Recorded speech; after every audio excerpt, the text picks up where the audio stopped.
teman-teman, kembali lagi dengan aku Gita. Kita akan melanjutkan video kita sebelumnya mengenai hukum internasional. Di video kali ini video keempat ya. Kita akan membahas mengenai subjek hukum internasional. Jadi, jika kita berbicara mengenai subjek hukum internasional, kita terlebih dahulu harus memahami definisinya. Sebenarnya, tidak ada pengertian atau definisi secara baku mengenai subjek hukum internasional, tapi kita bisa temukan definisinya dari para ahli, dan kebanyakan kurang lebih mirip-mirip lah ya pengertiannya. Jadi sumber hukum internasional adalah pihak-pihak atau entitas yang mereka itu memiliki hak dan kewajiban di hadapan hukum internasional. Atau subjek hukum internasional itu adalah pihak-pihak yang memiliki kapasitas hukum, legal personality, memiliki legal personality di hadapan hukum internasional. Apa itu legal personality? Legal personality merupakan kapasitas hukum yang harus dimiliki oleh subjek-subjek atau pihak-pihak agar dia diperlakukan sebagai subjek hukum internasional. Nah, legal personality ini punya beberapa karakter atau kriteria-kriteria yang harus dimiliki oleh suatu subjek.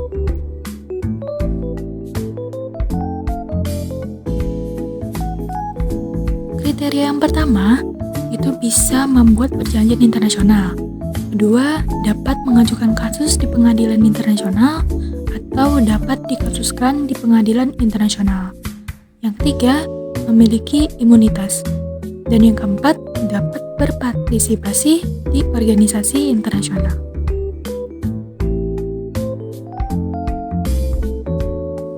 Nah, jenis-jenis subjek hukum internasional itu ada dua.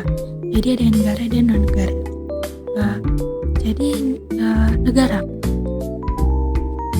Negara itu dikatakan sebagai primary subject of international law. Kenapa? Karena tanpa negara, hukum internasional itu tidak ada. Jadi, tidak ada hukum internasional tanpa adanya negara sebagai primary subject of international law. Coba kita analisis dari kriteria yang tadi. Negara itu bisa membuat perjanjian internasional gak? Bisa kan? Buktinya apa? Banyak organisasi-organisasi internasional, perjanjian-perjanjian internasional yang didirikan atau dibuat oleh negara. Lalu kriteria yang kedua, negara dapat mengajukan kasus atau dikasuskan ke pengadilan internasional. Yang ketiga, negara memiliki imunitas. Ini kalau kita menuju kepada konvensi Wina 6163 soal hubungan konsuler, diplomat atau konsuler yang bertugas itu maka dia memiliki imunitas untuk melaksanakan fungsinya. Lalu yang keempat, negara itu dapat berpartisipasi di organisasi internasional. Jadi semua syarat-syarat atau kriteria yang tadi itu dipenuhi untuk menjadi subjek hukum internasional. Nah, selain itu, negara juga harus memenuhi beberapa kriteria yang ada di Montevideo Convention. Seperti yang pertama, memiliki wilayah, kedua, memiliki penduduk tetap, ketiga, memiliki pemerintahan, lalu yang keempat, dapat melakukan hubungan internasional dengan negara-negara lain. Kemudian ada Tahta Suci Vatikan, polisi. Banyak yang mempertanyakan apakah dia ini negara atau bukan. Maka saya akan mencoba menjelaskan secara akademis bagaimana historisnya bisa dikatakan sebagai subjek hukum internasional. Jadi, tahta suci memiliki hukum dan kewenangan penuh sebagaimana kedudukan yang dimiliki oleh negara. Hal ini timbul sejak diadakannya perjanjian antara Italia dengan tahta suci pada tanggal 11 Februari 1909. yang mengembalikan sebidang tanah di Roma kepada Tahta Suci dan memungkinkan didirikannya negara Vatikan. Tahta Suci ini mempunyai kegiatan di bidang keagamaan, politik, ekonomi, dan sosial budaya. Dasar lain yang menjadikan Tahta Suci, Holy See, sebagai subjek hukum internasional adalah dengan mengacu juga kepada Konvensi Montevideo 1933, yang mana Vatikan merupakan pihak dan memenuhi ketentuan-ketentuan pada konvensi tersebut. Ketentuan-ketentuan tersebut yang sama seperti yang telah saya jelaskan sebelumnya. Yang pertama, memiliki populasi permanen atau penduduk tetapnya. Yang secara faktual penduduk tetap Vatikan itu adalah 800 orang. Lalu yang kedua, memiliki suatu wilayah tertentu, yang dalam hal ini Tahta Suci terletak di atas lahan seluas 44 hektar atau 0,44 km yang terletak di tengah-tengah kota Roma, Italia. Dan yang ketiga, terdapat suatu bentuk pemerintahan yang dalam hal ini bentuk negara Vatikan adalah monarki absolut yang dikepalai oleh seorang paus. Jadi paus itu merupakan suatu kepala negara ya, yang memiliki kekuasaan absolut atas kekuasaan legislatif, eksekutif, dan yudikatif.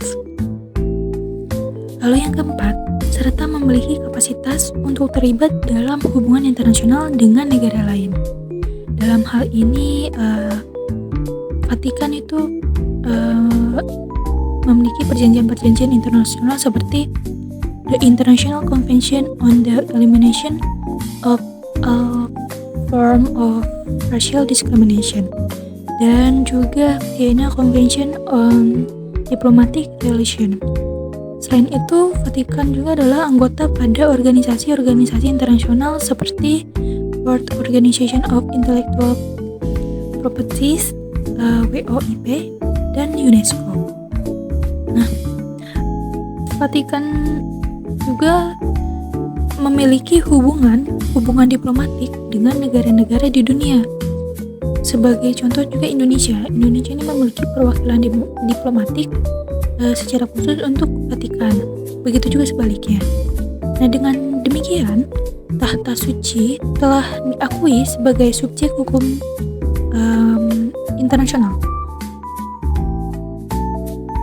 Lalu yang ketiga, Palang Merah Internasional atau International Committee of the Red Cross. Palang Merah Internasional ini berkedudukan di Jenewa, mempunyai tempat tersendiri dalam sejarah hukum internasional. Organisasi Palang Merah Internasional menjadi subjek hukum internasional karena sejarah. Kedudukannya diperkuat dalam perjanjian-perjanjian dan konvensi-konvensi Palang Merah tentang perlindungan korban perang. Jika bakal lahirnya Palang Merah Internasional, sesungguhnya sudah terlebih dahulu dirintis sebelum didirikannya PBB. Jadi diawali oleh ide dari Henry Dunant, Bapak Palang Merah Internasional. Palang Merah Internasional atau ICRC secara umum diakui sebagai organisasi internasional yang memiliki kedudukan sebagai subjek hukum internasional, walaupun dengan ruang lingkup yang terbatas, di mana sifat internasional ICRC ini sebagai sebuah organisasi tidaklah dilihat dari keanggotaannya, tetapi dari misi dan wilayah kerjanya yang berada hampir di seluruh dunia. Hak Palang Merah Internasional yaitu mendapat akses kepada para delegasi atau staf ICRC untuk masuk ke tempat-tempat penampungan atau penjara tahanan perang dan penduduk sipil. Sedangkan kewajiban Palang Merah Internasional yaitu melindungi dan membantu para penduduk sipil, termasuk kombatan. Akibat korban perang serta konflik internal dengan menjunjung tinggi prinsip netral dan ketidakberpihakan pada negara-negara yang terlibat perang konflik, ICRC melaksanakan tugas yang bersumber pada Konvensi Jenewa 1949 dan Statuta Gerakan. Dimensi internasional ICRC dikuatkan dengan Headquarter Agreement atau Seat Agreement yang telah dibuat 50 negara, di mana ICRC membuka kantor perwakilan, misalnya regional delegation. Dengan adanya perjanjian ini, negara mengakui ICRC sebagai suatu kesatuan hukum dan menjamin hak-hak istimewa serta kekebalannya seperti anggota korps diplomatik. Hal ini termasuk kekebalan dari proses hukum yang melindungi staf ICRC dari proses administrasi dan yudisial, serta tidak mengganggu arsip dan dokumen ICRC. Jenis subjek hukum internasional yang keempat yaitu organisasi internasional atau international organization. Organisasi internasional adalah perhimpunan negara-negara merdeka yang berdaulat dan mempunyai tujuan tertentu. Untuk mencapai tujuan tertentu dilaksanakan oleh alat perlengkapan negara, misalnya melalui Dewan Keamanan, Dewan Ekonomi Sosial, Majelis Umum, dan sebagainya. Contohnya PBB, ASEAN. Sedangkan untuk objek hukum organisasi internasional itu adalah negara, baik sebagai anggota organisasi internasional atau bukan, dan sumber hukum dari organisasi internasional adalah instrumen pokok atau ketentuan-ketentuan yang dimiliki dan mengatur keberadaan organisasi internasional tersebut.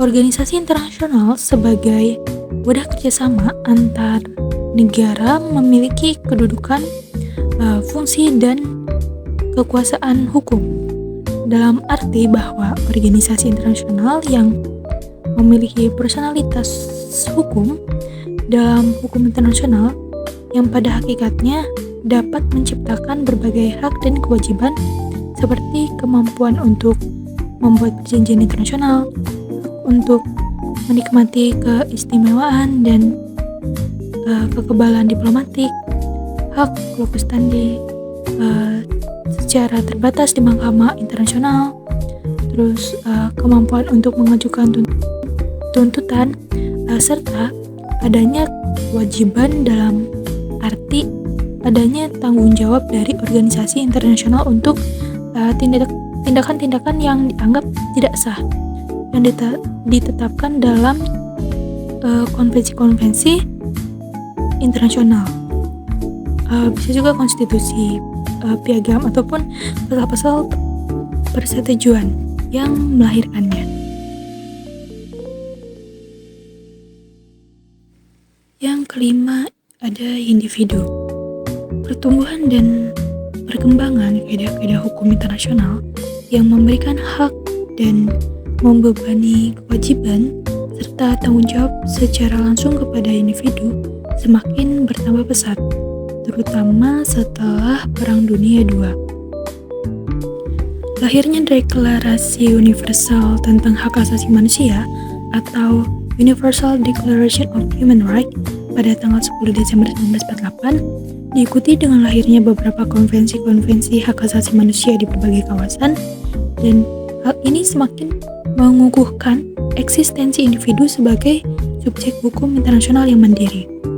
Dasar hukum yang menyatakan individu sebagai subjek hukum internasional yaitu ada di Perjanjian Versailles 1919 pasal 297 dan 304, lalu Perjanjian Versailles tahun 1922, terus keputusan Permanent Court of Justice 1908, Perjanjian London 1945, Inggris, Prancis, Rusia, dan USA, dan Konvensi Genocide 1948.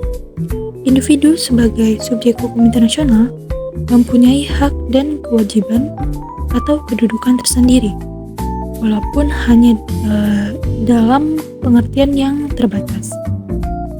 Hal ini dapat dilihat dari keputusan Mahkamah Internasional permanen mengenai kasus Danjik Railway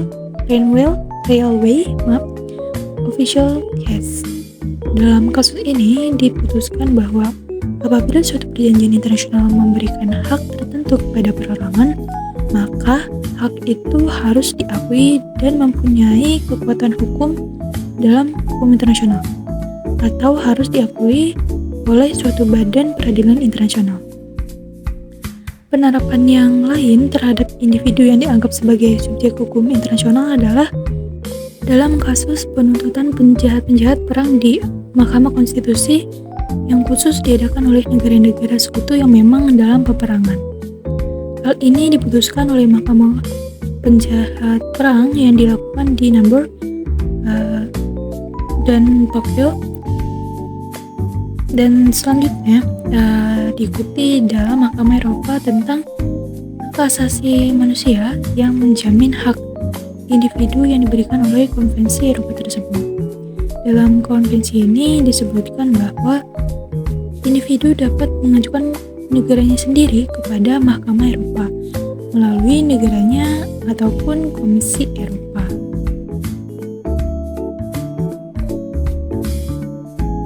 Yang terakhir, yang keenam, yaitu ada pemberontak. Nah, pemberontak ini apabila di dalam suatu negara ada suatu kelompok pemberontak yang telah berkembang menjadi kuat dan besar serta menentang pemerintahan yang berkuasa, maka kelompok tersebut dapat digolongkan sebagai belligerent. Adapun syarat agar suatu kelompok tersebut dapat dianggap sebagai belligerent, yaitu yang pertama, angkatan perangnya adalah kesatuan yang sah sesuai dengan hukum perang dan bukan para pembajak. Kedua, peperangan antara pihak harus sesuai dengan hukum perang.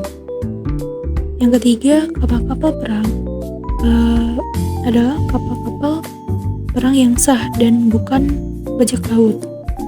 Yang keempat, blokade yang dilakukan di laut itu harus dihormati oleh negara-negara netral.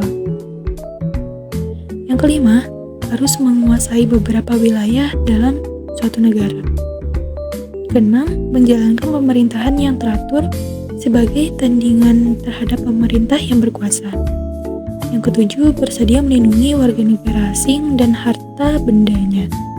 Sedangkan menurut Dr. Page, syarat-syarat belligerent itu adalah adanya peperangan sipil yang diikuti dengan pertikaian terbuka, lalu adanya penduduk wilayah tertentu dan penyelenggaraan pemerintahannya, lalu dipimpin oleh seorang pemimpin yang bertanggung jawab terhadap anak buahnya, dan adanya negara ketiga yang menyatakan sikapnya terhadap pertikaian tersebut. Baik, sekian dari yang bisa aku sampaikan. Memang kali ini agak panjang ya durasinya. Semoga bisa dipahami ya teman-teman. Dan untuk seterusnya tetap semangat, tetap semangat belajarnya. See you di video selanjutnya. Bye bye.